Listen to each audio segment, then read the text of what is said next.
इस बेटी को लेकर के आया था एम्बुलेंस में, जो 3 साल से अस्पताल में ऑक्सीजन पर भर्ती थी। आत्मा को डांटता हूं, I rebuke it.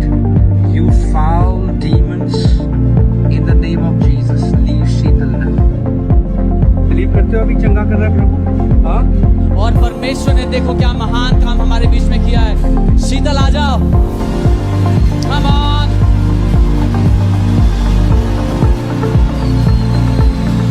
इस बेटी का नाम शीतल है और ये 3 साल से एक ही अस्पताल में थी। इनके दोनों फेफड़े अफेक्ट हो चुके, एक तो पूरी तरह खत्म हो चुका था और एक ने काम करना बहुत कम कर दिया और केवल ऑक्सीजन के द्वारा जिंदा थी। डॉक्टर्स हैरान होते थे कि क्यों, कैसे जिंदा कैसे हो तुम, तुम्हारा कुछ नहीं होगा। मैं पर डॉक्टर नीता से पूछा था, मैंने जो रिपोर्ट्स पहली बार देखी थी तो मैं एकदम शॉक हो गई थी कि ये जिंदा कैसे है, इतनी बुरी हालत थी फेफड़ों की। और जो सीधे हाथ का फेफड़ा था उसके ऊपर वाले पोर्शन में बहुत गहरा कैविटी या गड्ढा बना हुआ था, जो कि लंग्स को पार करता हुआ सांस की नली के पास खुल रहा था गड्ढा।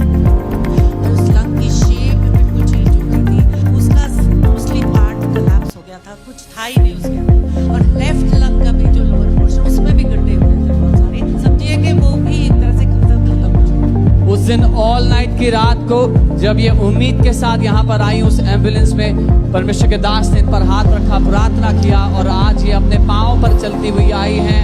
फिर एकदम से मैं जो बोल नहीं पा रही थी, मैं एकदम से बोलने लगी कि मैं चंगी हो गई, मैं चलने लगी।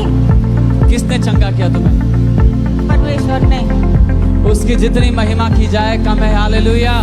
परमेश्वर इस जीवित घर में ला करके लोगों की कहानियों को बदल रहा है। मैं सच में उस परमेश्वर को धन्यवाद देता हूँ। वो एक जिंदा खुदावंद है, जो मनुष्य के लिए असंभव है वो उस परमेश्वर के लिए आसान है, संभव है यीशु के नाम में। आमीन।